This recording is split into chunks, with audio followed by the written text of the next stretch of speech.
A'udzubillahi minasyaitonirrajim. Bismillahirrahmanirrahim. A'udzu bikalimatillahi tammati min syarri ma khalaq. Bismillahilladzi la yadurru ma'asmihi syai'un fil ardi wala fis sama'i wa huwas samiul alim. Rabbi shrah li sadri wa yassir li amri wahlul 'uqdatam min lisani yafqahu qawli. Rabbi zidni ilma warzuqni fahma wa amalan mutakabbalan. Radina billahi rabba wa bil islami dina wa bi Muhammadin nabiyya wa rasula. Assalamualaikum warahmatullahi wabarakatuh. Alhamdulillahirabbil alamin wassalatu wassalamu ala asrafil anbiya'i wal mursalin sayyidina wa maulana wa habibina wa qurrati a'yunina Muhammadin sallallahu alaihi wa alihi wasallam wa ala alihi washabbihi wa barik wasallim wa karim wa majid ajma'in. Asyhadu an la ilaha illallah wahdahu la syarikalah wa asyhadu anna Muhammadan abduhu wa rasuluh la nabiyya ba'dah. Amma ba'd, fa ya ayyuhal hadirut rahimakumullah. Alhamdulillahirabbil alamin. Pada kesempatan malam hari ini adalah malamnya jamaah cinta, yakni malam Selasa di Al-Afifiyah Kopo Bandung. Sebagaimana biasa kita ngajinya kalau malam Selasa itu agak bebas. Jadi berkaitan dengan hal-hal yang sekiranya kami anggap penting untuk disampaikan kepada anak-anak kami di Jamaah Cinta.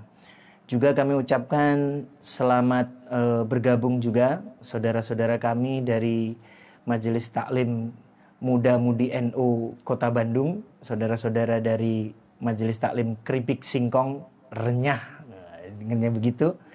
Dan juga saudaraku semua dari Subhanul Lover atau Subhanul Muslimin Bandung Raya, juga ada Az-Zahir Mania, juga ada Seher Mania Bandung Raya, dan saudara-saudara semua yang alhamdulillah tergabung baik di Instagram Al-Afifiyah maupun di Facebook Al-Afifiyah ataupun Facebook di Wahjul Afif Al-Gofiki. Saudaraku semua, malam hari ini kita akan bicara tentang tokoh-tokoh yang mengawali penyebaran Islam di Nusantara ini. Kita tahu betapa luar biasa perjuangan dari para pendahulu-pendahulu tersebut. Jadi ini tokoh-tokoh ini datang mengawali, kemudian diikuti oleh yang disebut dengan era Wali Songo. Tapi ini awal sekali. Jadi masih sangat awal. Itu dimatikan saja. Di masa sangat awal, jadi masa-masa yang sangat sulit karena saat itu di Nusantara ini pemeluk agama Islamnya mungkin masih sangat sedikit dan sudah ada imperium besar seperti Sriwijaya, seperti Majapahit, seperti Pajajaran dan kerajaan-kerajaan di Nusantara lainnya yang sudah memiliki akar budaya serta intelektualitas yang tinggi. Kebudayaannya juga sudah sangat maju. Nah, saudaraku semua, apa sebenarnya yang membuat para aulia atau para pendahulu itu bergerak ke Nusantara ini? Tentu saja ini adalah karunia dari Allah Subhanahu wa taala kepada negeri ini, di mana negeri ini memiliki banyak sekali para wali, para alim ulama atau para solihin yang berjuang menyebarkan Islam. Nah, ada yang mesti kita ingat dalam proses penyebaran Islam, ada dikenal bahwa kita mesti menyampaikan agama ini bil hikmah. Itu konsepnya para wali ketika situasi sebuah daerah atau sebuah kawasan atau masyarakat belum bisa sepenuhnya menerima ajaran Islam secara langsung, maka diperlukan strategi yang mumpuni untuk mengelola situasi setempat itu. Nah, ada yang disebut dengan fiqhul ahkam atau fiqhul ahkam. Ini fikih atau tata aturan Islam, hukum-hukum di dalam Islam yang dilakukan secara ajek atau secara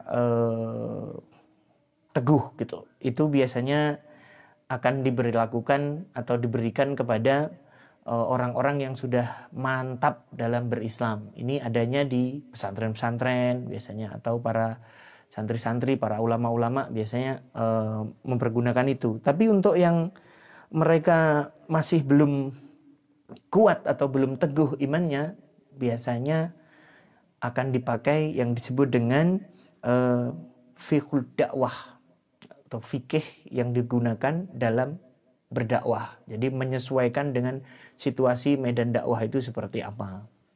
Nah, selain itu ditambahkan juga ada namanya fikul ahkam. Nah, ini atau fikul hikmah. Maaf, fikul hikmah. Ini fikih ini jauh lebih toleran kalau bahasa sekarang terhadap perbedaan-perbedaan dan situasi dan kondisi yang berkembang. Nah, saudaraku semua, ada beberapa tokoh yang kita akan bahas pada malam hari ini. Tapi sebelumnya kita bacakan dulu Fatihah agar kemudian kita mendapatkan keberkahan dari Allah Subhanahu wa taala dan pengajian yang kita laksanakan ini berjalan lancar dan membawa manfaat. Yang akan kita bahas 3 tokoh. Yang pertama ada Syekh Jumadil Kubro As-Samarqandi yang dimakamkan di Troloyo, Trowulan, Mojokerto, Jawa Timur. Yang kedua ada Siti Fatimah binti Maimun bin Hibatullah yang makamnya ada di Leran, Gresik. Yang ketiga adalah Nyai Ageng Pinatih atau Nyai Gede Pinatih, seorang laksamana perempuan atau syah bandar perempuan yang luar biasa, yang beliau bertugas di masa itu, di masa awal-awal Islam masuk ke Nusantara. Beliau ada di Gresik atau disebut dengan Nyai Ageng Tandes, Surabaya. Baik, kita mulai saja dengan membaca Bismillahirrahmanirrahim ila hadratin Nabil Mustafa Rasulullah sallallahu alaihi wasallam. Al-Fatihah. A'udzu billahi minasy syaithanir rajim. Bismillahirrahmanirrahim. Alhamdulillahi rabbil alamin.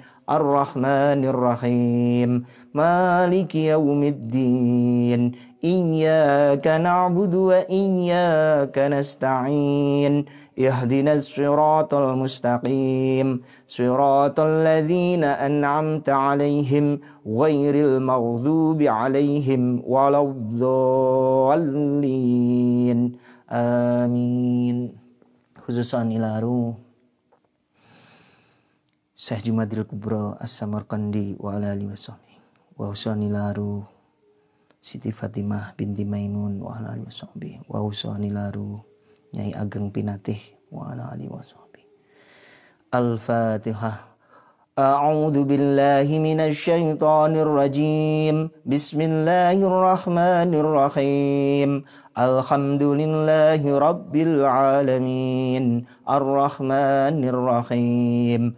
Maliki yaumiddin. Iyyaka na'budu wa iyyaka nasta'in.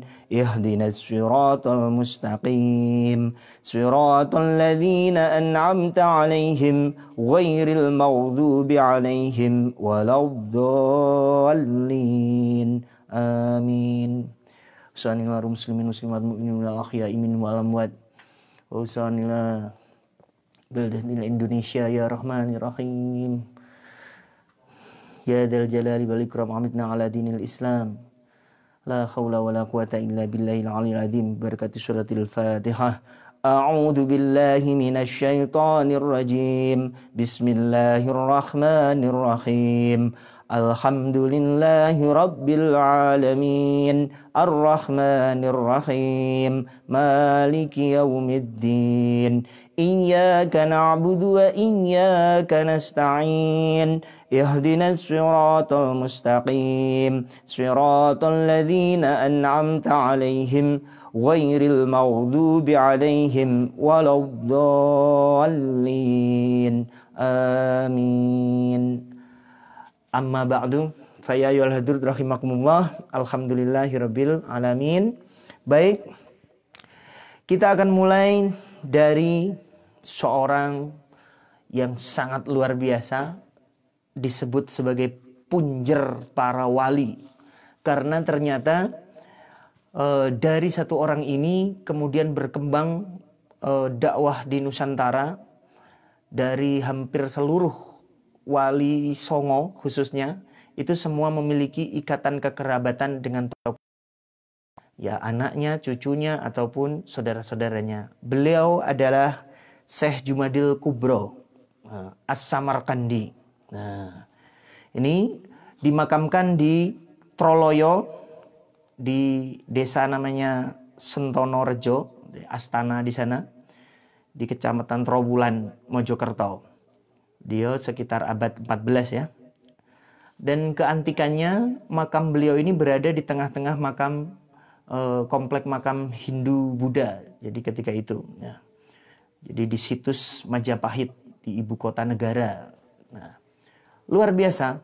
Syekh Jumadil Kubro As-Samarkandi ini berhasil menembus benteng kerajaan Imperium Majapahit, yang waktu itu Majapahit menguasai hampir 2/3 dunia, saking besarnya, dengan kebudayaan yang sangat maju, tentara yang luar biasa banyaknya, kapal-kapal perangnya, jung dan lain sebagainya, diceritakan memenuhi antara Tuban hingga Kalimantan ketika ekspedisi Pamalayu ke Sumatera.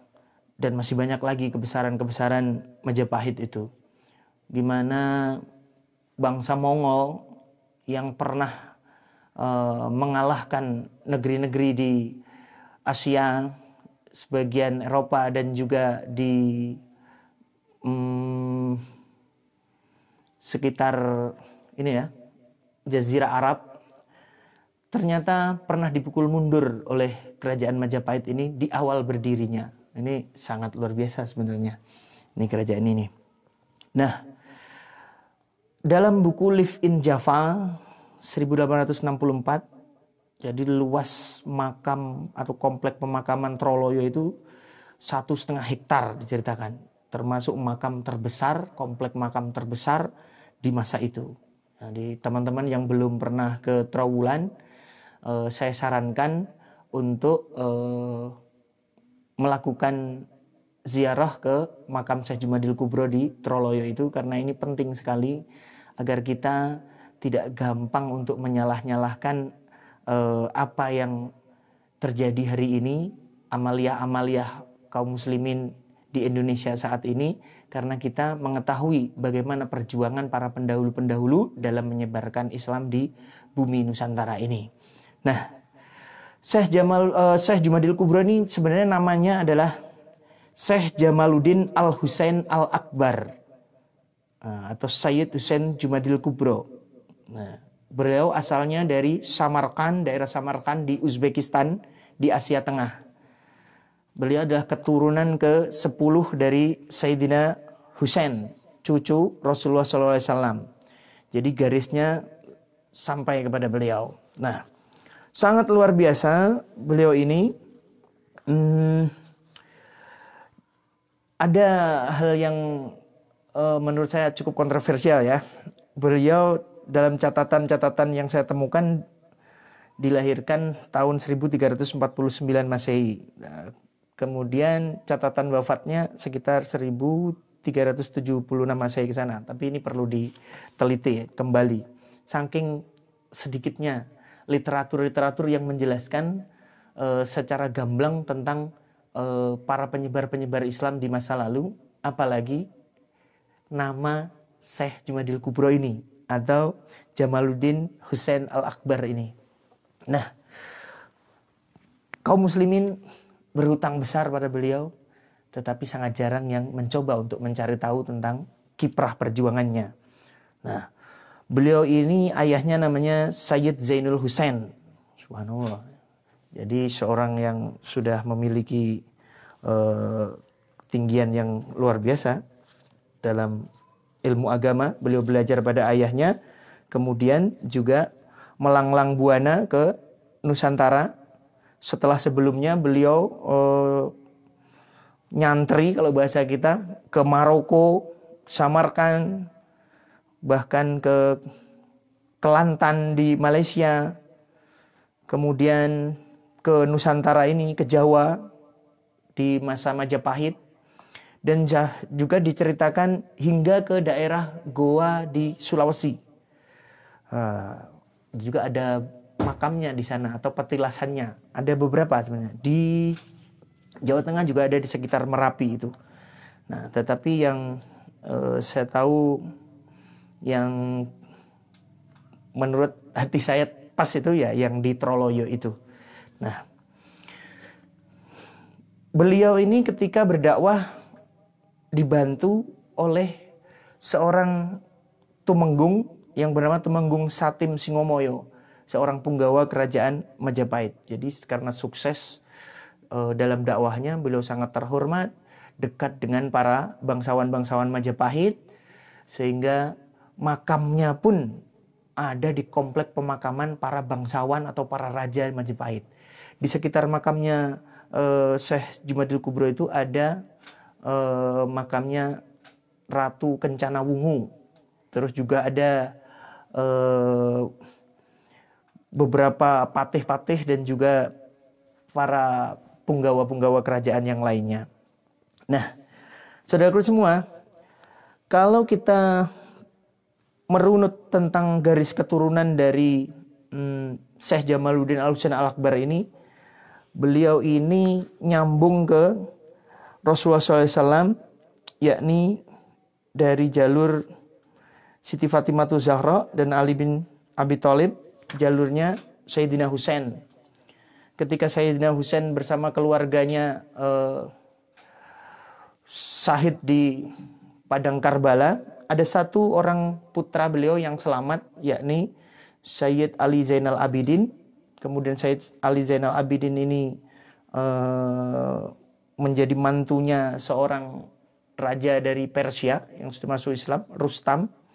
Sampai akhirnya kemudian di Basrah itu, kemudian lahirlah Sayyid Muhammad Al-Bagir, kemudian Syekh Ja'far As-Shadiq, kemudian ada lahir Sayyid Ali Al-Uraidi, kemudian Muhammad An-Nakib, Sayyid Isya Ar-Rumi, Sayyid Ahmad Al-Muhajir, Sayyid Ubaidullah, Sayyid Alwi Alwal, Sayyid Muhammad Sohibul Saumiyah, Sayyid Alwi Atsani, Sayyid Ali Kholiqasam, Sayyid Syekh Muhammad Sohib Mirbad, Sayyid Alwi Ammi Al-Faqih, hingga Sayyid Abdul Malik Ahmad Khan, kemudian Abdullah Al-Asmad Khan, kemudian Sayyid Ahmad Shah Jalal, kemudian Sayyid Jamaluddin Akbar Al-Husain. Nah, kemudian sampailah kepada yang lain-lainnya hingga kemudian Maulana Malik Ibrahim dan lain sebagainya. Nah, Syekh Jumadil Kubro ini memiliki beberapa orang putra, tiga yang ini ya. Namanya Sayyid Ali Nurul Alam yang menjadi Raja Mesir, yang kemudian menurunkan keturunan Sultan Hud atau Syarif Abdullah di Mesir. Kemudian beliau adalah ayah dari Syarif atau Syekh Syarif Hidayatullah Sunan Gunung Jati Cirebon. Jadi yang kemudian anak keturunannya banyak yang menjadi tokoh-tokoh penyebar Islam di wilayah Banten dan Jawa Barat dan Nusantara. Itu dari jalur itu. Masih anak keturunannya ini Syekh Jumadil Kubro. Kemudian juga ada Syekh Ibrahim Asmarakandi sebagai putra selanjutnya. Syekh Ibrahim Asmarakandi ini adalah ayah dari Raden Rahmat atau Raden Ali Rahmatullah dari Ampel Denta atau Sunan Ampel di Surabaya. Beliau juga punya saudara Raden Rahmat ini atau putranya Syekh Ibrahim Asmarakandi atau Samarkand itu. Jadi saudaranya Sunan Ampel itu namanya Sayyid Ali Murtado. Makamnya di Gresik, di dekat makam dari Nyai Ageng Pinate. Nih, luar biasa nih. Raden Rahmat memiliki anak Syekh Makhdum Ibrahim atau Sunan Bonang. Ya kayak begitu, saling berkaitan. Nah, salin berkaitan. Kemudian ada juga yang jadi raja di Baghdad, putranya Syekh Jumadil Kubro itu. Nah, yang akhirnya menurunkan Pangeran Panjunan atau Paujungan itu. Dan masih banyak lagi. Ini cerita-cerita ini tentu saja banyak versi karena saking sedikitnya literatur yang kuat yang kita bisa jadikan pegangan. Kita sampaikan saja sebagai pemantik di awal bahwa ada tokoh-tokoh besar yang jalurnya tersambung kepada Rasulullah SAW yang membawa Islam ke Nusantara ini. Ya. Kemudian saya ingin ceritakan juga bagaimana ada catatan dari Marco Polo, seorang pelaut Italia yang pernah singgah di Perlak di Aceh. Dia membagi bahwa masyarakat ketika dia hadir di Aceh itu sudah ada pemukiman Muslim Cina, Muslim Persia Arab, dan juga pribumi. Nah, waktu itu kaum pribumi masih memuja roh-roh nenek moyang dan juga agama Hindu-Buddha. Itu sekitar akhir abad ke-13. Nah, ada juga catatan lain dari catatan Ming atau waktu itu namanya sejarawannya namanya Ming Shi. Dia mengikuti Laksamana Cheng Ho atau Zheng He.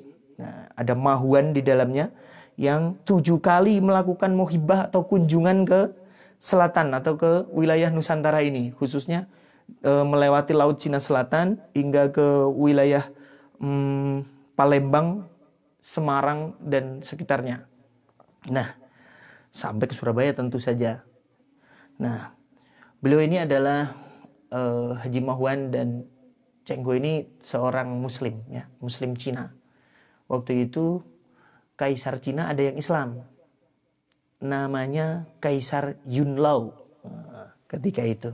Nah, jadi jangan salah ya, Islam pernah memiliki kaisar di Cina ternyata. Nah, bahkan di Kanton itu pernah besar, kaum muslimin pernah sangat banyak sebelum kemudian ditumpas karena ada pemberontakan di sana.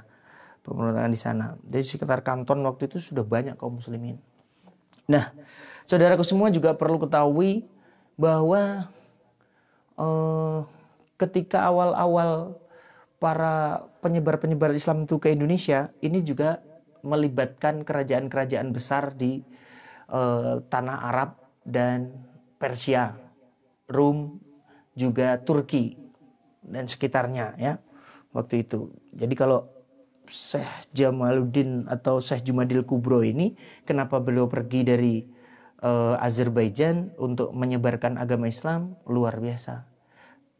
Tidak menghiraukan hal-hal lain, hanya mencari ridho Allah Subhanahu wa taala dan terus belajar kepada guru-guru yang jelas, yang mumpuni ilmunya sampai ke wilayah Nusantara ini. Kalau zaman sekarang susah nih. Sudah berat mencari para penyebar Islam ini yang mau untuk meninggalkan beban-beban hidupnya. Nah, saudaraku semua, ada juga yang perlu kita ingat bahwa ketika Syekh Jumadil Kubro As-Samarkandi ini sampai ke Nusantara, pertama, ketika itu Nusantara ini masih banyak sekali hal-hal yang menyebabkan Islam susah untuk masuk. Selain banyak kepercayaan-kepercayaan yang buruk juga, misalkan hantu-hantu, jin dan lain sebagainya cukup kuat kekuasaannya di bumi Nusantara ini. Sehingga pernah dikirimkan dalam salah satu cerita yang terpercaya ini, pernah dikirimkan ke Nusantara ini kaum muslimin dari Persia sejumlah 200.000 keluarga di masa Raja Raja Gabah. Tapi ternyata 200.000 keluarga yang dikirimkan ke Nusantara ini banyak yang terbunuh dan akhirnya tinggal 200 keluarga. Maka dengan sangat berat hati dan lain sebagainya kemudian dicari strategi yang berbeda. Nah, salah satunya adalah Syekh Jumadil Kubro ini berkirim surat kepada Raja Turki waktu itu, Turki Ottoman, namanya Raja Muhammad, untuk dikirimkan ke Nusantara para penyebar Islam yang memiliki kemampuan-kemampuan spiritual yang khusus, yang hebat secara ilmu agamanya, juga jagoan gitu. Artinya sakti atau memiliki karomah. Mereka adalah kekasih-kekasih Allah. Nah, semacam itu. Nah, banyak sekali yang kita bisa pelajari dari itu. Kemudian hingga ada terjadi migrasi besar-besaran waktu itu, di masa-masa itu, yakni ada keluarga orang-orang dari Persia, disebut keluarga Lor kalau menurut kitab atau bukunya Kang Kiai Haji Agus Sunyoto ini, Atlas Wali Songo. Nah, ini buku bagus nih. Ini buku bagus. Atlas Wali Songo ini patut kita jadikan sebagai bahan bacaan. Jangan sampai kemudian orang sekarang beranggapan bahwa kisah Wali Songo itu adalah kisah fiktif dan lain sebagainya karena saking lemahnya pengetahuan dia dan hanya mendengarkan omongan-omongan dari orang-orang yang iri atau tidak mengetahui yang sebenarnya. Karena bukti-bukti sejarahnya otentik ada itu. Cuman memang pencatatan masa itu masih berupa pencatatan-pencatatan yang perlu kita kaji kembali. Misalkan ada, kalau pencatatan zaman dulu ada namanya babat, suluk dan lain sebagainya. Nah, itu memerlukan penggalian lebih dalam, pengkajian lebih dalam lagi tentang isinya. Karena bahasanya memang banyak sekali bahasa-bahasa yang berupa kiasan atau konotasi yang memang itu menjadi ciri khas dari babat ataupun suluk ataupun karya-karya di Nusantara ini, pencatatan di masa itu. Nah, saudaraku semua, ada keluarga Lor. Keluarga Lor ini keluarga kaum muslimin dari Persia yang mereka tinggal di daerah namanya Loran atau Leran di Tuban. Mereka hijrah di masa zaman Raja Nasruddin bin Badr atau sekitar 300 Hijriah. Kemudian ada keluarga Jawani di zaman Raja Jawani Al-Kurdi ketika itu di Iran, dan mereka tinggal di Pasai di Sumatera Utara dan menyusun khot Jawi atau tulisan Jawi disebutnya. Kemudian ada juga yang tinggal di negeri Siak di Sumatera bagian timur. Nah, luar biasa. Sayang sekali ya, awalnya begitu banyak yang ke Nusantara ini, sekitar 20.000 keluarga di masa Sultan Al-Gabah dari negeri Rum. Waktu itu berarti negeri Turki maksudnya. Persia tapi Turki ini maksudnya. Nah, dalam tulisan Ertanoyo dalam historiografi Jawa itu banyak yang terbunuh. Jadi terjadi pergolakan dengan masyarakat lokal yang masih beragama Hindu, Buddha dan juga menyembah roh-roh nenek moyang. Nah, kemudian inilah yang akhirnya terjadi pengiriman para ulama-ulama yang memiliki kesaktian atau ciri khusus. Ini yang disebut dengan Wali Songo itu. Ini atas inisiatif dari Syekh Jumadil Kubro. Nah, jangan salah, Dewan Wali Songo itu tidak hanya yang kita kenal sekarang, tapi ada beberapa angkatan. Ada angkatan 1, angkatan 2, angkatan 3, dan angkatan seterusnya gitu ya. Jadi kalau Anda tidak menemukan salah satu nama, mungkin dia masuk di angkatan sebelumnya atau setelahnya. Nah, begitu saudaraku semua. Dari awalnya perkembangan Islam sukses itu berasal dari wilayah di Nusantara ini di seputar Surabaya. yakni ada Sunan Ampel bersama para murid-muridnya. Sunan Ampel ini gurunya, dia punya murid, ya, punya murid dari wilayah Indonesia Timur, dari Sulawesi, yakni Datuk Ribandang yang bertempat di Gunung Bawah Karaeng di Sulawesi sana. Nah, ini menyebarkan Islam sana. Kemudian ada Sunan Bonang memiliki murid namanya Khatib Dahyan yang dia berdakwah di Kalimantan. Sunan Ampel punya murid namanya Aryo Dilah yang berdakwah di wilayah Sumatera. Sunan Bonang, Sunan Kalijaga ini di seputar Jawa dan sebagainya. Jadi mereka sudah memiliki strategi yang luar biasa. Nah, begitu saudaraku semua. Nah, kemudian kita juga mengenal tokoh-tokoh awal banyak sekali. Ada Syekh Datul Kahfi, juga di Cirebon dan lain sebagainya. Tapi kita akan fokus ke tokoh-tokoh kita yang sekarang kita bahas ini ya. Jadi jangan salah, ketika Islam datang, Syekh Jumadil Kubro Asmarkandi ini datang, Indonesia, Nusantara sudah punya kebudayaan yang luar biasa. Itu. Maka tidak mudah untuk menyebarkan agama ini di orang yang telah memiliki kepercayaan yang kuat dan kebudayaan yang kuat. Tanah Nusantara waktu itu memiliki tatanan kebudayaan yang hebat. Itu. Ada yang disebut dengan di masa Majapahit ya, Kitab Negara Kertagama, itu untuk politiknya. Luar biasa isinya. Juga ada Kitab Sutasoma untuk sosial, hubungan sosial. Yang ini kemudian diadopsi oleh Belanda. Sampai kemudian di Belanda itu, kalau kita runut-runut gitu, gotak-gatuk itu, ada Mahkamah Dunia, Mahkamah Konstitusi Dunia itu adanya di Mahkamah Internasional itu adanya di Den Haag di Belanda, dan itu banyak mengadopsi apa yang mereka temukan dalam kitab-kitab di Negara Kertagama, Sutasoma dan lain sebagainya.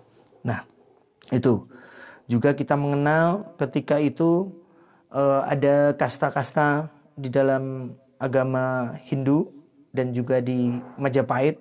Ada Brahmana, ada Ksatria, ada Waisya. Kalau Brahmana ini orang yang sudah meninggalkan dunia, jadi mereka hanya mengurusi agama saja. Kemudian ada Ksatria, dia tidak bicara tentang keagamaan, tapi dia bicara bagaimana tata pemerintahan. Waisya ini para pejabat. Kemudian ada Sudra untuk para pedagang, petani, dan lain sebagainya. Juga ada kelompok namanya kasta Paria, ini pengemis, orang-orang miskin gitu. Ada di bawah Paria ada Kuca, ini copet dan orang-orang yang punya catatan kejahatan. Kemudian ada juga Mieka atau kelas maling, pencuri. Dan ada Candala atau kelas begal. Nah, semua ini sudah tertata demikian rapih. Maka kita bersyukur sekali perjuangan para pendahulu yang menyebarkan Islam di Nusantara itu kemudian bisa sukses karena hebatnya beliau-beliau itu oleh Allah diberkahi dengan karomah-karomah yang kemudian menjadi cerita rakyat dan lain sebagainya di kita. Sampai-sampai kita mengenal ada saking hormatnya Sunan Kalijaga sebagai seorang yang menyebarkan Islam di tanah Jawa ini, membuat wayang, menyempurnakan wayang seperti yang terbentuk sekarang, yang semula wayang beber atau wayang beber yang isinya gambar-gambar per babak, kemudian dirubah karakternya sesuai yang kita lihat sekarang yang tidak mirip dengan bentuk manusia. Itu hasil karya dari Sunan Kalijaga, di mana dewa yang menjadi raja dari dewa-dewa itu namanya adalah Girinata. Ini nggak ada kalau di kisah pewayangan India, Mahabharata dan sebagainya, nggak ada. Adanya di Indonesia ini Girinata itu. Artinya giri yang menata. Maksudnya Sunan Giri mungkin ke sana lah. Nah, dan masih banyak lagi. Nah, saudaraku semua, Ketika Syekh Jumadil Kubro berdakwah, beliau meminta bantuan kepada Sultan Muhammad di Turki, maka Sultan Muhammad juga mengutus beberapa para wali-wali yang memiliki kemampuan khusus dalam menyebarkan Islam. Coba saya lihat dulu ya. Salah satunya adalah yang bernama Syekh atau Sayyid Syamsuddin Al-Baqir Al-Parsi. Syekh Syamsuddin Al-Baqir Al-Parsi ini karena susah lidah orang Indonesia disebutnya dengan Syekh Subakir. Itu Syekh Subakir itu siapa? Syekh Subakir adalah seorang waliullah, seorang ulama yang beliau tugasnya meruqyah Nusantara atau meruqyah tanah Jawa ketika itu. Karena banyak bangsa lain yang serem-serem. Sehingga berhasil ditundukkan seluruh bangsa lelembut di Nusantara ini berhasil ditekan, kemudian kaum muslimin bisa berdakwah dengan lancar, tidak mengalami gangguan dari bangsa jin dan lain sebagainya. Nah, waktu itu ada kelompok namanya Bhairawa Tantra yang memiliki ilmu Ngrogo Sukmo. Ilmu Ngrogo Sukmo ini sakti banget ya. Amalannya namanya Pancamakara. Itu dia makan manusia, itu tumpengnya itu manusia, daging manusia, juga melakukan persetubuhan secara bebas. Wah, banyak hal yang tidak tepat kalau menurut ajaran Islam. Nah, baik. Dalam kitab Wali Sana atau Wali Sono itu anggota Wali Songo itu berjumlah 1 Sunan Ampel, 2 Sunan Gunung Jati, 3 Sunan Ngudung, 4 Sunan Giri, 5 Sunan Bonang, 6 Sunan Alim Majagung.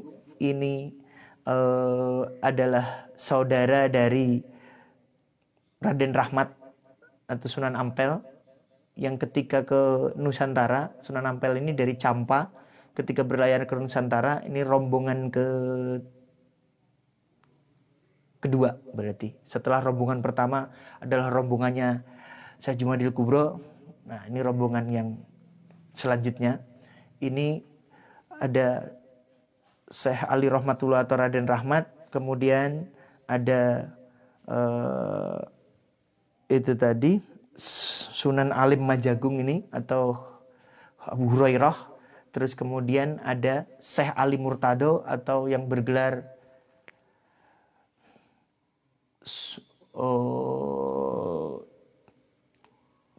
dia Pandita Ratu juga. Pandita Ratu makamnya di daerah Gresik ya. Rojo Pandito Wunut gelarnya. Ini Syekh Ali Murtado ini, kakaknya Sunan Ampel.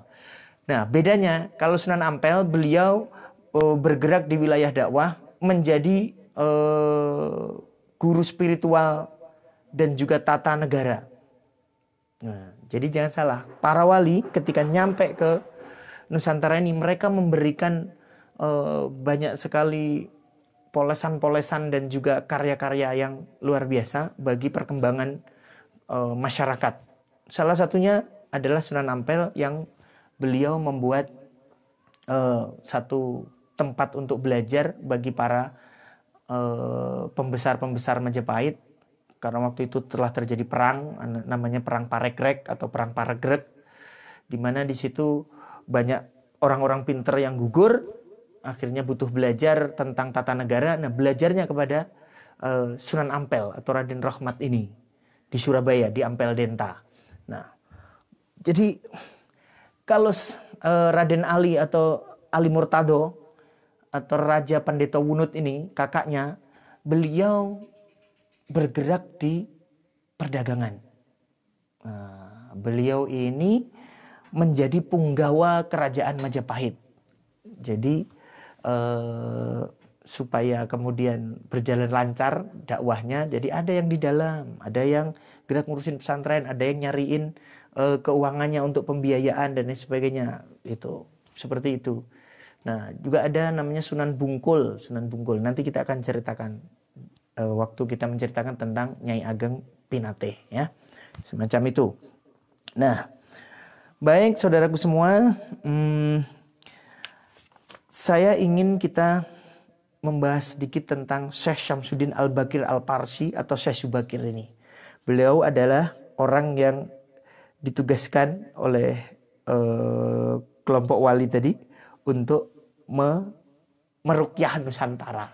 Tapi sebenarnya saya lanjutkan bahwa dalam kitab wali sana tadi Sunan Ampel, Sunan Gunung Jati, Sunan Ngudung adalah ayah dari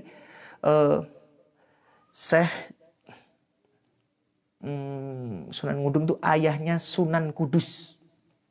Ya, ayahnya Sunan Kudus yang dalam banyak kisah diceritakan beliau syahid dalam pertempuran ketika Demak menyerang Majapahit. Dan itu banyak banget versinya.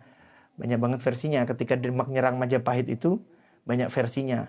Jadi bukan versi yang umum kita dengar bahwa seorang anak menyerang ayahnya, karena Raden Patah itu Raja Demak waktu itu adalah anak dari Prabu Brawijaya V menyerang bapaknya. Itu yang selama ini kita dengar. Tapi kalau kita mengkaji lebih dalam, ternyata ada proses salin mengkudeta di dalam kerajaan Majapahit. Kemudian Raden Patah sebagai salah satu ahli waris ini ingin meneguhkan kembali apa yang menjadi hak dari keluarganya. Semacam itu. Dia tidak sesederhana yang kita dengar biasanya. Nggak mungkin seorang Raden Patah, seorang anak menyerang bapaknya. Itu ada sesuatu yang agak janggal yang perlu penelaahan lebih mendalam. Nah, Sunan Ngudung makamnya juga di Troloyo, atau Sunan Ngudung namanya Sayyid Usman Haji. Itu di sana, ya. Ya, beliau gugur dalam cerita itu di ujung tombaknya Sunan Terung, kakaknya Raden Patah, namanya Raden Husein. Wah, luar biasa kalau kita menceritakan itu semua, nggak bakal selesai-selesai. Nah, kemudian ada Sunan Giri Gajah atau Prabu Satmata, Sunan Makdum Ibrahim, Sunan Bonang, Sunan Alim di Majagung yang tadi. Kemudian ada Sunan Mahmud di Derajat, Sunan Derajat ini, dan juga Sunan Kalijaga. Nah, kemudian ada di kitab yang lain di Babat Tanah Jawi. Nah, kalau kitab ini Wali Songo ada 9, Sunan Ampel, Sunan Bonang, Sunan Giri, Sunan Gunung Jati, Sunan Kalijaga, Sunan Derajat, Sunan Ngudung, Sunan Muria, dan Syekh Maulana Maghribi. Sementara dalam Babat Cirebon beda lagi. Dalam Babat Cirebon Wali Songo meliputi Sunan Bonang, Sunan Giri Gajah, Sunan Kudus, Sunan Kalijaga, Syekh Majagung, Maulana Maghribi, Syekh Bentong, Syekh Lemah Abang atau Syekh Siti Jenar, dan juga Sunan Gunung Jati Purba. Jadi beda-beda ya antara Babat Cirebon, Babat Tanah Jawi, kitab Wali Sana, dan juga penelaahan-penelaahan lainnya. Nah, itu yang pasti semuanya mengatakan bahwa ada yang disebut dengan Wali Songo itu. Bagaimana, ada gangguan? Oh. Nah, kemudian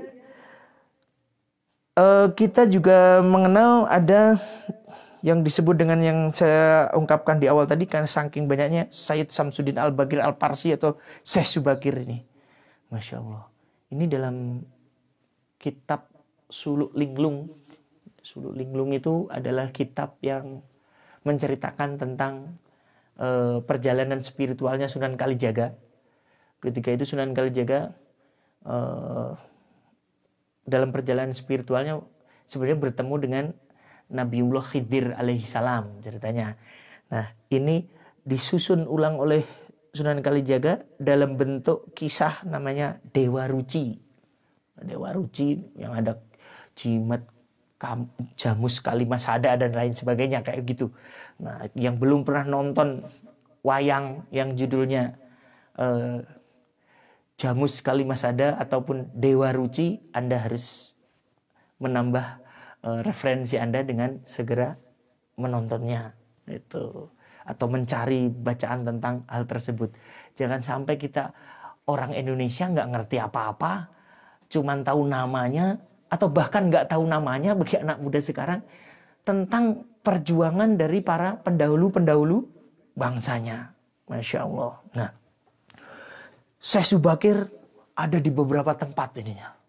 Jadi beliau kemudian, kalau kata abah saya itu Kiai Misnan, dari Pulau Jombang, di Pulau Kerangkong di perbatasan antara Nganjuk dengan Jombang, beliau menceritakan Syekh Subakir itu beliau yang menumbali tanah Jawa agar kemudian tanah ini tentram dan bisa kaum muslimin bisa berdakwah di sini agar selamat dari gangguan jin marakayangan dan orang-orang jahat, tukang santet, tukang teluh dan lain sebagainya.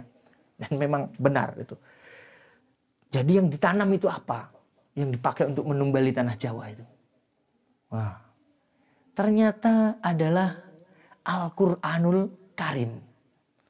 Sesuai dengan sesuai dengan firman Allah. Bahwa gunung-gunung dan sebagainya itu bisa tenang kalau mendengarkan firman Allah. Gitu loh. Ya, itu. Jadi ditanamkan Al-Quran kecil yang disebut Al-Quran Stambul menurut orang-orang dunia spiritual itu. Al-Quran yang kecil begitu, biasanya luarnya itu seperti berlapis emas itu ya, bentuknya kecil sekali. Nah, itulah yang disebut Al-Quran Stambul. Itu jadi barang yang banyak didapati di dunia spiritual atau dunia orang-orang ahli hikmah atau yang mempelajari hikmah. Nah, ada di Gunung Merapi, terus di pantai selatan, dan di beberapa tempat lainnya. Nah, itu yang ditumbali oleh beliau. Baik, saudaraku semua, itu sekilas tentang Syekh Jumadil Kubro As-Samarkandi. Jadi tentu saja banyak kekurangannya. Kita hanya mengawali saja sebagai pemantik awal ya. Kalau Anda penasaran, Anda harus cari tahu tentang tokoh ini. Datangi lokasi di mana beliau pernah berjuang di Trowulan, Troloyo dan sekitarnya. Sekarang kita akan menginjak pada tokoh selanjutnya yang jarang sekali dikenal kecuali sangat sedikit, yakni Siti Fatimah binti Maimun. Siti Fatimah binti Maimun bin Hibatallah dimakamkan di daerah Leran, Manyaran atau masuknya Kecamatan Suci, di Kecamatan Manyar, Desa Pesucian, Gresik. Nah, ini termasuk petilasannya nisan tua ya. Di mana-mana kalau kita baca buku sejarah ketika kita SD atau SMP gitu, itu bahwa bukti keberadaan Islam masuk ke Indonesia itu buktinya salah satunya adalah ada nisan Siti Fatimah binti Maimun. Nah, adakah yang mengetahui isi nisannya itu apa tulisannya?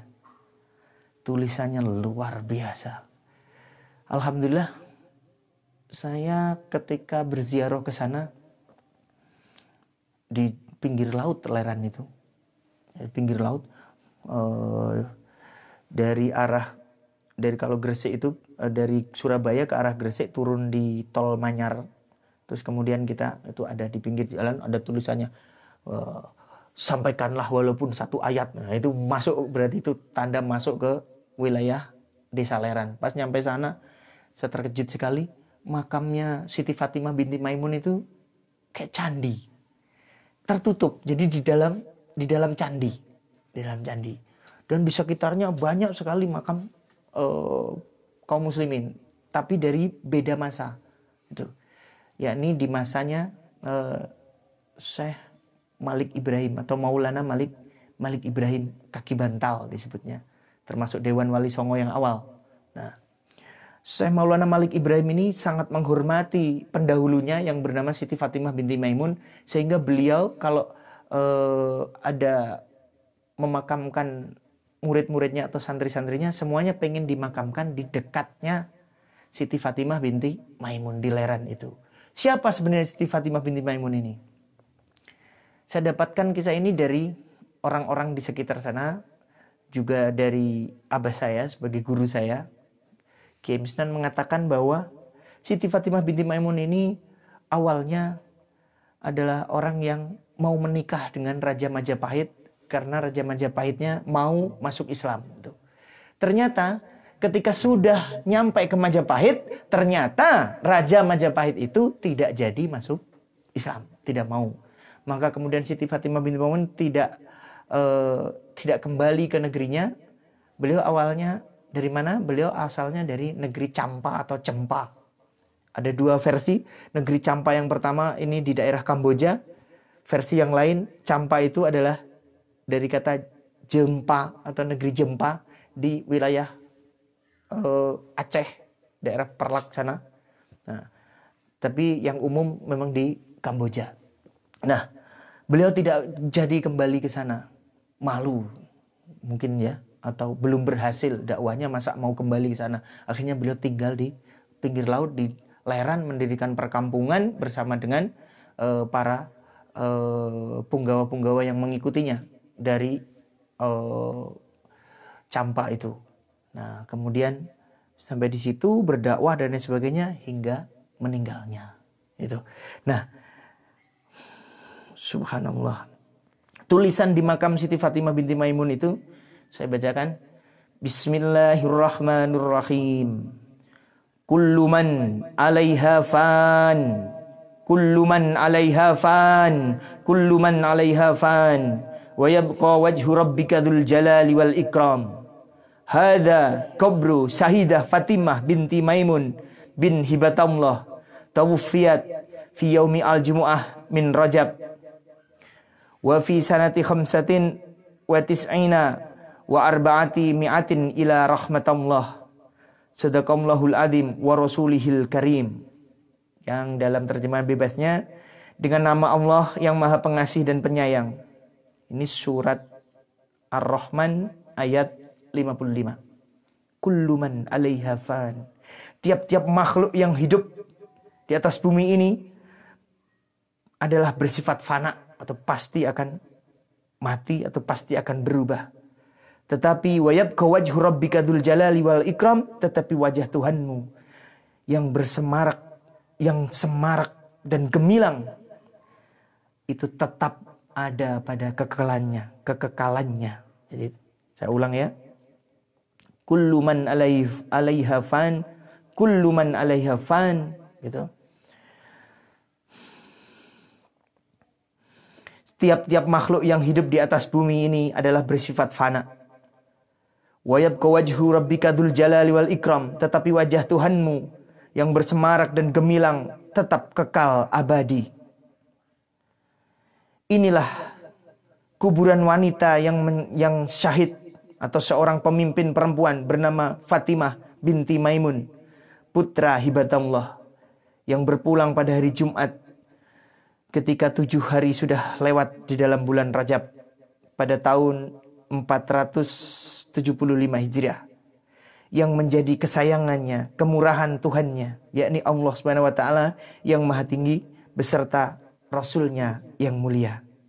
Nah, subhanallah. Nah, itu ya. Kalau Masehinya sekitar 182 Masehi. Nah, jadi pemukiman awal itu.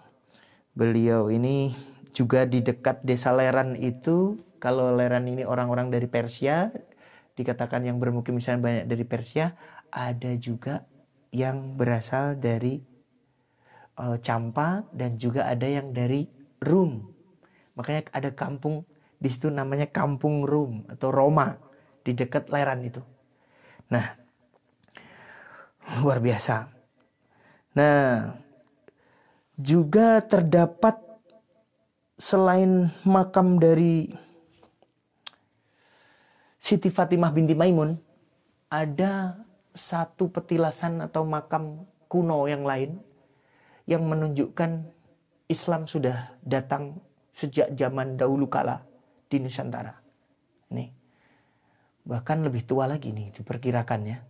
Sejak zaman Kalingga itu sebenarnya, sejak zaman Kalingga artinya zaman ketika Ratu Sima jadi penguasa di negeri Kaling atau negeri Kalingga di Mataram kuno, itu hubungan dagang antara Nusantara dengan Jazirah Arabia itu sudah terjalin. Itu ada banyak keterangannya ya. Jadi tidak asing ya orang-orang Arab dengan Nusantara ini, begitu juga orang-orang Nusantara ini dengan orang-orang dari tanah Arab itu, Jazirah Arab itu tidak asing hubungannya, sejak dulu sudah terjalin. Nah, ada makam tua di daerah Kediri. Ini wali yang bernama Syekh Syamsuddin Al-Wasil di daerah Setana Gedong Kediri. Nah, ada keterangan di makam itu bahwa beliau ini seorang yang bermazhab Syafi'i. As-Syafi'i mazhaban Al-Bakuhi dari Al-Barquh di Iran, Al-Bahraini dari Bahrain atau yang berkelana ke Bahrain. Bahkan tokoh ini disebut sebagai gurunya itu Panji Jayabaya atau Prabu Joyoboyo, yang kemudian kita kenal ada ramalan Joyoboyo itu. Nah, itu sebenarnya dia punya guru berasal dari negeri Rum yang bernama Syekh Syamsuddin Al-Wasil. Dalam serat Jayabaya bisa kita kaji di situ. Apa yang dibahas sebenarnya oleh ramalan Jayabaya itu adalah kitab namanya Kitab Musyaror atau Muyasar, atau bukan kitab yang di situ isinya adalah kitab tentang ilmu falak, ilmu astronomi, dan tasawuf di dalamnya. Itu makanya jangan kaget, kok hebat banget ini orang. Lah gurunya juga luar biasa sebenarnya. Seorang waliullah yang berasal dari negeri Rum, diceritakan seperti itu. Nah, itu tentang Siti Fatimah binti Maimun, dan juga sedikit tentang Syekh Syamsuddin Al-Wasil dari Kediri, makamnya di Kediri. Yang terakhir, ini orang yang sangat berarti bagi saya. Namanya Nyai Ageng Pinatih atau Nyai Gede Pinatih. Ini ada pengalaman spiritual yang tidak bisa saya ceritakan sebenarnya tentang tokoh satu ini. Kalau teman-teman yang sarkup atau sarjana-sarjana alam kubur yang suka menziarahi makam-makam para kekasih-kekasih Allah, para aulia-aulia, para ulama-ulama solihin, pasti akan sampai pada tahapan mengalami pengalaman-pengalaman spiritual, pengalaman-pengalaman batiniah. Dan saya mengalami pengalaman batiniah dengan seorang wanita agung yang bernama Nyai Gede Pinatih atau Nyai Ageng Pinatih ini. Wah, luar biasa ini. Beliau ini adalah salah satu tokoh kunci dalam pengislaman Nusantara. Kenapa? Beliau adalah seorang perempuan yang waktu zaman Majapahit beliau dipercaya untuk menjadi Syah Bandar Gresik atau Syah Bandar Tandes Surabaya. Dan wilayah kekuasaannya luar biasa. Luasnya menguasai lautan. Kalau zaman sekarang itu beliau diberi kekuasaan untuk menarik pajak, bea cukai kayak gitu. Dan juga menjadi penguasa pelabuhan Syah Bandar itu. Jadi seperti PT Pelindo sekarang. Beliau ini pimpinan PT Pelindonya. Memiliki armada dagang yang luar biasa banyaknya. Sampai kemudian dalam salah satu sumber yang pernah saya baca, beliau ini armada dagangnya hingga ke Inggris. Hingga ke Inggris dan lain sebagainya. Nah, bergelar kalau di dunia barat Grand Lady from Gresik. Itu Nyai Ageng Pinate ini. Beliau adalah ibu angkat dari Sunan Giri. Ibu angkat dari Sunan Giri atau Joko Samudro. Atau Joko Samudro. Yang ketika itu Sunan Giri ini sebenarnya adalah putra dari Maulana Ishaq. Maulana Ishaq, beliau menikah dengan Dewi Sekardadu dari Belambangan, putri dari Prabu Menak Sembuyu. Tetapi kemudian terjadi masalah di sana. Akhirnya Maulana Ishaq pergi ke Malaka, ke Pasai, menjadi Syekh Awalul Islam gelarnya. Dan kemudian anaknya dibuang ke laut. Anaknya dibuang ke laut dalam sebuah peti dan ditemukan oleh anak buah dari Nyai Ageng Pinatih Syah Bandar Tandes Surabaya. Ditemukannya di mana? Di Selat Bali. Nah, Nyai Ageng Pinatih ini memang ada darah. Dalam keterangan-keterangan itu beliau masih keluarga dari keraton Lumajang yang memiliki darah dengan kerajaan Bali. Itu. Tapi dalam informasi dari catatan Cina, Nyai Ageng Pinatih ini adalah seorang putri Cina. Beliau putri dari Xi Jinping dari Palembang atau Syah Bandar Palembang. Ketika itu Laksamana Cheng Ho datang untuk menghancurkan bajak laut yang menguasai Palembang, Cheng Ziuzi atau gitu namanya tuh. Di sana di Palembang itu berhasil dikalahkan. Terus kemudian ayahnya Nyai Ageng Pinatih dipercaya untuk menjadi pimpinan di situ sampai akhirnya ada Aryo Dilah dan lain sebagainya ya di sana. Aryo Damar itu dari Majapahit itu. Nah kemudian Nyai Ageng Pinatih memimpin Syah Bandar Palembang. Jadi bayangkan Syah Bandar Palembang, negeri yang dekat dengan mancanegara, dari mana-mana pelaut dan kawan, beliau sempat memimpin jadi Syah Bandar di situ. Terus kemudian beliau ke pusat kerajaan Majapahit karena mendapatkan tugas sebagai Syah Bandar di Gresik. Jadi tiap hari kerjaannya ya berurusan dengan hubungan mancanegara, luar negeri begitu. Nah, luar biasanya di masa itu seorang perempuan Anda harus ingat ya. Berarti selain itu Nyai Ageng Pinatih ini adalah orang yang sangat ahli dalam urusan agama, ulama perempuan beliau ini. Beliau berguru kepada Sunan Ampel dan juga kepada Sunan Bungkul. Nah, ini guru-guru beliau. Nah, Raden Paku atau Raden Samudra atau Sunan Giri ketika masih kecil ada dalam asuhan beliau. Nah, kemudian yang mesantrenkan ini siapa? Yang mesantrenkan ke Sunan Ampel adalah Nyai Ageng Pinatih. Dikirim belajar ke Ampel sampai kemudian memiliki teman Syekh Makhdum Ibrahim atau Sunan Bonang, anaknya Sunan Ampel. Mereka berkawan dan akhirnya menjadi kawan seperjuangan dalam belajar dan juga dalam berdakwah.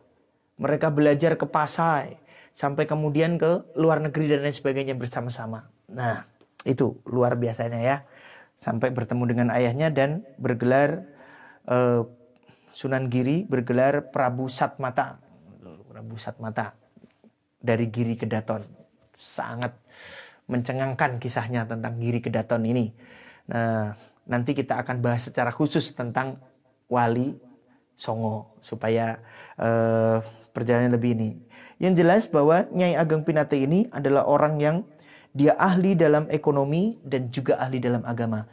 Dia yang menyebabkan wilayah pesisir utara Jawa sebagai wilayah yang sangat dia kuasai, sangat dia kenali, itu menjadi kawasan yang aman bagi kaum muslimin untuk mendarat dan belajar, untuk mendarat dan menyebarkan agama Islam. Itu termasuk Leran, Tandes, Surabaya, Juwana, Rembang, Jepara dan lain sebagainya. Nah, ada juga tokoh Islam perempuan yang luar biasa lagi, namanya Ratu Kalinyamat. Ini Ratu Kalinyamat ini, Masya Allah, beliau itu mengirimkan sekitar 300 kapal untuk menyerang Malaka, membantu Adipati Unus waktu Raja Demak waktu menyerang ke Malaka. Itu sampai 2 kali bahkan, dengan kekuatan prajurit yang puluhan ribu, bahkan ratusan ribu mungkin ketika itu. Nah, itu Ratu Kalinyamat, tapi kita nggak bahas itu. Saking banyaknya referensi tentang tokoh-tokoh yang menjadi awal perjuangan dari Islam di Indonesia ini, di Nusantara ini, yang patut kita kaji, kita pelajari, jangan sampai dilupakan ya. Bagaimana seorang Nyai Ageng Pinatih yang kemudian dia berhasil mendidik waliullah yang bernama Sunan Giri, yang akhirnya murid-murid Sunan Giri ini banyak berdakwah di wilayah-wilayah yang jauh, hingga ke Kalimantan, hingga ke Lombok, ke Nusa Tenggara, hingga ke Halmahera, ke Ambon, termasuk Sultan Baabullah dari Ternate yang mengalahkan Portugis di wilayah Maluku. Itu adalah santri, pernah nyantri di Sunan Giri. Nah, banyak sekali kisahnya ya. Nah, kalau Anda jalan-jalan ke Pelabuhan Gresik, ada pelabuhan rakyat di Gresik itu, ada jangkar besar sekali berukuran 2 meter lebih, yang itu adalah jangkarnya Nyai Ageng Pinatih, jangkar kapalnya Nyai Ageng Pinatih. Kapal dagangnya banyak sekali, berdagang hingga ke daerah-daerah yang jauh. Kalau hanya wilayah Indonesia, beliau sudah sangat kuasai gitu. Nah, itu ya tentang Nyai Ageng Pinatih. Beliau juga berteman dengan atau berguru kepada Maulana Malik Ibrahim. Kalau Maulana Malik Ibrahim ini atau Syekh Kaki Bantal atau Kaki Bantal itu, beliau ini adalah orang yang menyebarkan Islam dengan jalan yang gerakan nyata. Beliau membagi-bagikan hartanya dan lain sebagainya. Dan beliau ketika awal datang ke daerah Gresik ini, waktu itu habis terjadi perang, terjadi krisis pangan dan lain sebagainya. Maka Maulana Malik Ibrahim ini, hal yang pertama dilakukan adalah hartanya dipakai untuk membayar orang-orang membuat bendungan. Membuat bendungan, kemudian membuat sistem pengairan yang bagus, sawah-sawah yang banyak, mencetak sawah-sawah. Karena beliau ini dulunya pernah belajar di Mesir, bagaimana bendungan di sana dikelola secara baik kayak gitu. Nah, akhirnya krisis pangan berhasil diatasi oleh Maulana Malik Ibrahim, dan kemudian sampai beliau mendapatkan gelar sebagai Wong Agung dari Ratu Suhita. Waktu itu Raja Majapahit namanya Ratu Suhita memberikan gelar Wong Agung kepada beliau. Sangat dihormati. Juga yang tadi itu Syekh Jumadil Kubro Asmarakandi. Beliau juga sangat dihormati keilmuannya. Begitu juga dengan yang namanya Nyai Ageng Pinatih, sangat dihormati keilmuannya. Dan juga kecerdasan beliau memberikan sesuatu yang nyata bagi masyarakat. Jadi nggak hanya ngomong saja. Beda dengan masa kita ini, pinter ngomong, nggak ada pembuktiannya. Apa sumbangsihmu bagi masyarakat selain hanya kata-kata gitu. Kalau mereka tidak, para wali-wali itu tidak seperti itu. Mereka juga dengan gerakan nyatanya. Ada ahli pertanian, misalkan ada Syekh Abdul Muhyi dari Pamijahan, itu ahli pertanian beliau, ahli pertanian. Makanya kalau Anda ziarah ke makam Syekh Abdul Muhyi di Pamijahan di Tasikmalaya, ada Goa Safarwadi di sana, Anda akan bertemu dengan oleh-oleh berupa padi. Oleh-olehnya itu padi. dan beliau juga ahli perikanan. Gitu. Ada di daerah Cianjur juga begitu. Luar biasa Cianjur ini, Cianjur Selatan ada daerah namanya Warung Kondang. Kenapa menjadi luar biasa? Karena bagi saya ini daerah ajaib. Anda kalau mengenal padi terbaik di dunia, itu asalnya dari Cianjur Selatan. Namanya padi Pandanwangi. Padi Pandanwangi ini tidak bisa tumbuh di daerah lain. Ini asalnya dari Cianjur Selatan, daerah Warung Kondang. Kenapa bisa begitu? Ternyata di situ ada jasad para waliullah yang dimakamkan di sana. Yang mereka ini ahli pertanian. Ada Mama Syatibi, ada Aang Nuh. Yang kalau Anda ke makam beliau, ada kitab-kitab kecil, tulisan pegon itu.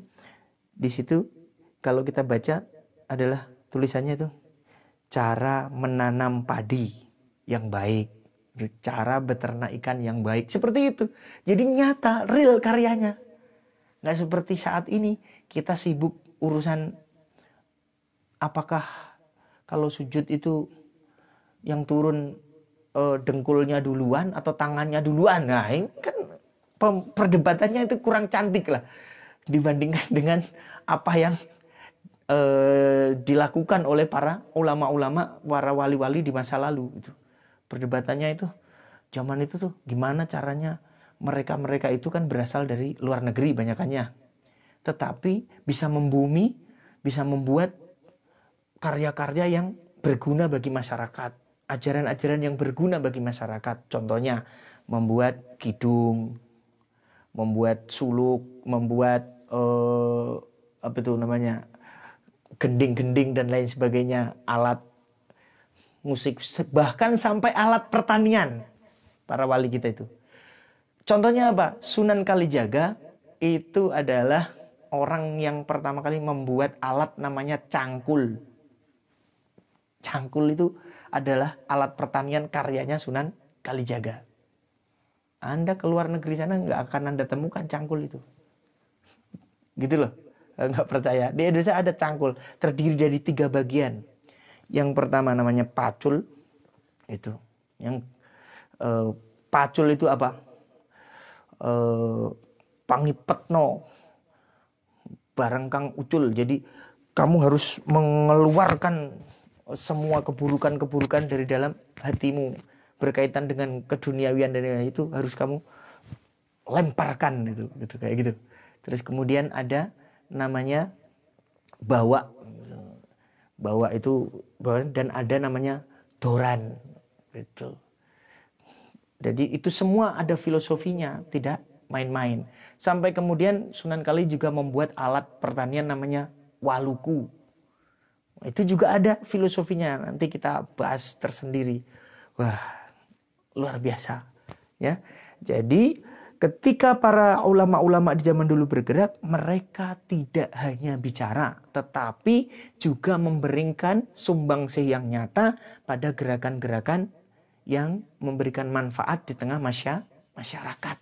Itu ada yang ahli perdagangan, ada yang ahli tata negara, ada yang ahli pertanian, ahli perikanan, dan lain sebagainya. Semacam itu ya. Saya kira itu yang bisa saya sampaikan mengawali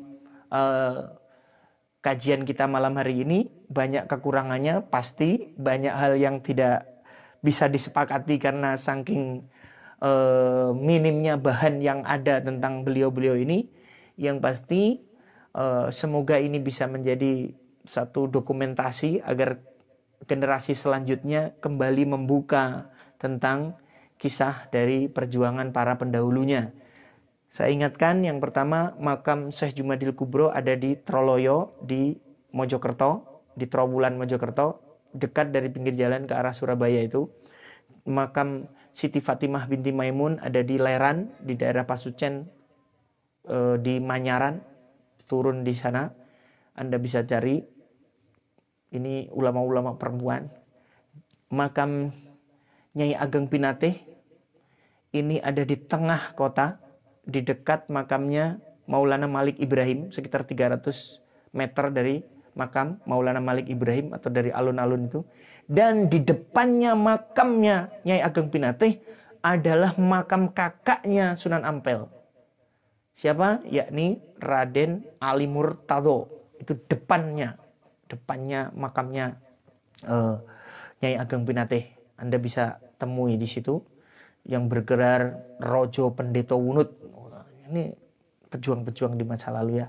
Dan kalau Sunan Giri makamnya ada di satu perbukitan di daerah Giri sana di Gresik. Itu juga patut kita ziarahi. Ada Sunan Giri Sepuh, ada Sunan Giri Prapen dan lain sebagainya. Ini Masya Allah, orang-orang hebat yang kalau kamu hanya baca saja tidak mendatangi lokasi-lokasi itu, rasanya ada sesuatu yang kurang. Kami undang para sarkup untuk kembali menata dirinya menjadi pengembara yang mengkaji apa yang menjadi perjuangan dari para pendahulunya. Akhirul kalam, wallahul muwaffiq ila aqwamit thoriq. Mohon maaf atas segala kekurangan. Wal afu minkum. Wassalamualaikum warahmatullahi wabarakatuh.